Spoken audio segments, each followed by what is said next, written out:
আসসালামু আলাইকুম গাইজ, আশা করি সবাই ভালো আছেন। আলহামদুলিল্লাহ আমিও আপনাদের মাঝে ভালো আছি। তো হচ্ছে যেটা আমাদের বড় বিল, যে বড় বিলে যারা ধান লাগাইছিল, যে ধানের অবস্থা সব শুয়ে পড়েছে, একটাও খাড়া নেই। এদিকে এই যে এই বিল পুরোটাই ফাঁকা আছে, এই বিলে ধান করে নেই। এই ধানটাও অনেক আগে লাগানো, একদম শেষ হয়ে গেছে। আর কিছুদিনের পর দানা চলে আসবে। তো আজকে বেরিয়েছিলাম একটু ওষুধ দিতে, তাও দেখেছি যে বৃষ্টি হবে মনে হয়। ওষুধটা দেওয়া খালি ভুলই হলো আমার। এখন নামতে হবে আমার পানিতে। আশা করি ভিডিওটা পুরোপুরি দেখবেন, অনেক অনেক ভালো লাগে। এই যে শাপলা ফুটে আছে, দেখছেন? মাশাআল্লাহ, না পুরোটাতে শাপলা ফুলে আছে, শাপলা ফুটছে, অনেক সুন্দর লাগছে।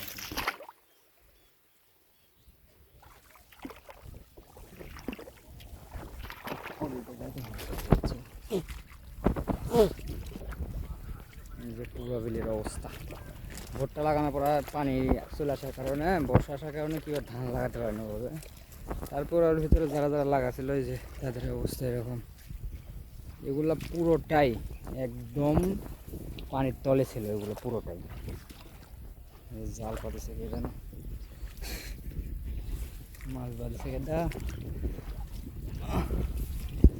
এগুলো ধান পুরোটাই পানির তলে ছিল, পরে পানি নামার পরে এগুলো ব্যবহার হয়েছে। এই যে দেখছেন অবস্থায়, এখনই কি হয়েছিল, জাল কাটলে একটা অবস্থা। খালি সাপ, এই যে কতগুলো সাপ ফালা রাখছে, যে ভিটা আমারে।